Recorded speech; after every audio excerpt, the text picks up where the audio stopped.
Hello बच्चों, चलिए प्रश्न को देखते हैं। प्रश्न है, आकृति में त्रिभुज ए बी सी के अभ्यंतर में कोई बिंदु ओ है तथा ओ डी लंब है बी सी, ओ ई लंब है ए सी और ओ एफ लंब है ए बी। दर्शाइए कि ए एफ का वर्ग योग बी डी का वर्ग योग सी ई का वर्ग बराबर ए ई का वर्ग योग सी डी का वर्ग योग बी एफ का वर्ग। प्रश्न को हल करें उससे पहले जो प्रश्न की मुख्य अवधारणा है उस पर विचार करते हैं। तो इस प्रश्न के लिए जो मुख्य अवधारणा है वह हो जाएगी पाइथागोरस प्रमेय। अर्थात हम यहाँ पर यह देखेंगे कि पाइथागोरस प्रमेय क्या होती है।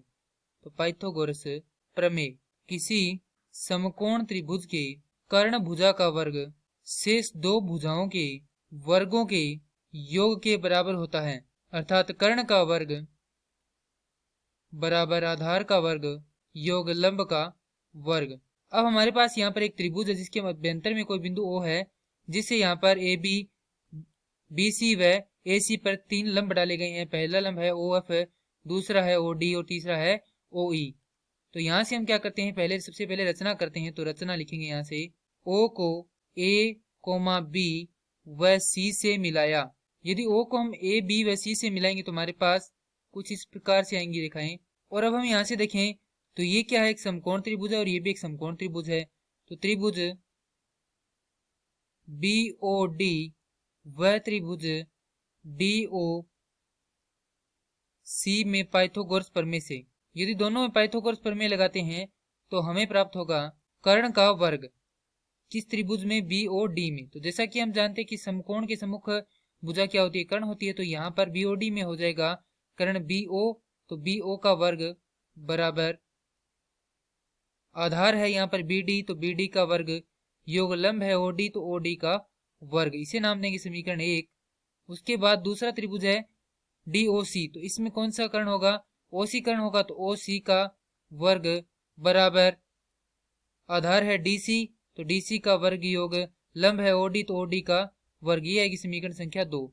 तो समीकरण 1 घटाव 2 से यदि समीकरण 1 में समीकरण 2 को घटाएंगे तो हमें प्राप्त होगा OB का वर्ग घटाव OC का वर्ग बराबर BD का वर्ग घटाव DC का वर्ग। क्योंकि OD से OD क्या हो जाएगा, कट जाएगा। ये आएगी हमारे पास समीकरण संख्या A।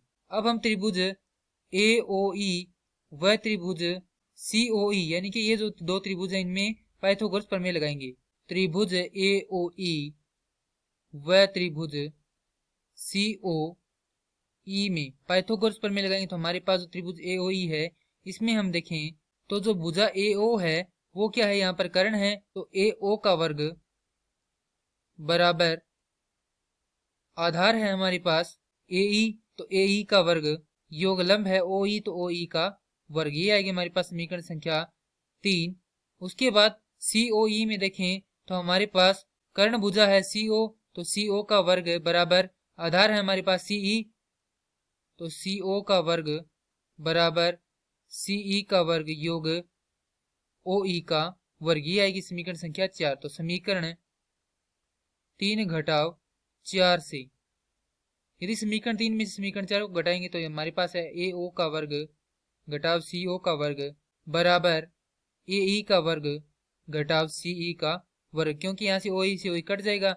ये आएगी हमारे पास समीकरण संख्या B।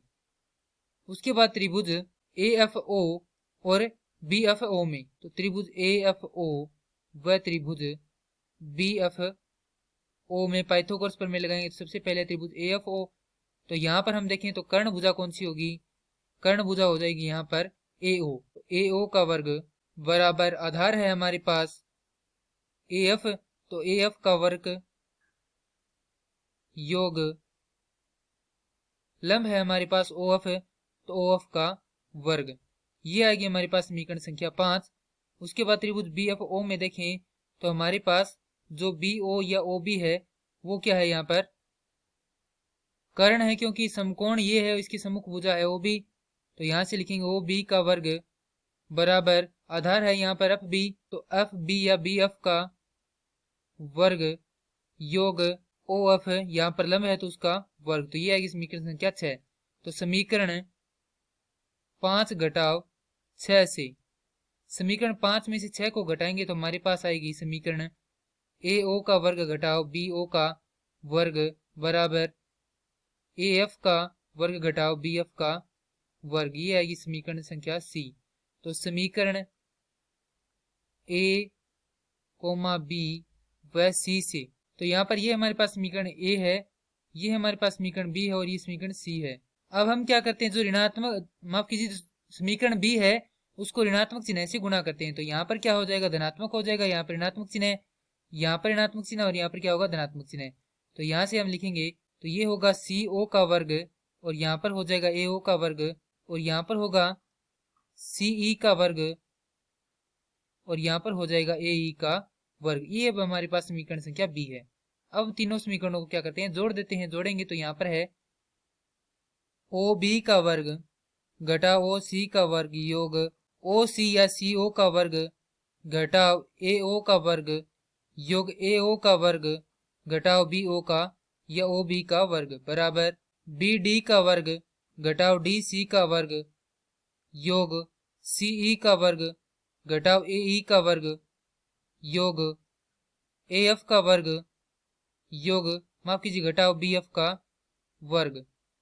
तो यहाँ से ओ बी से ओ बी, ए ओ से ए ओ और ओ सी से ओ सी कट जाएगा और हमें प्राप्त होगा डी सी का वर्ग योग ए ई का वर्ग योग बी एफ का वर्ग बराबर बी डी का वर्ग योग सी ई का वर्ग योग ए एफ का वर्ग। हमने यहाँ से क्या किया, जितने भी ऋणात्मक के पद थे उनको इधर पक्षांतरित कर दिया, जिसके कारण ये क्या हो गए, सभी धनात्मक के हो गए हैं।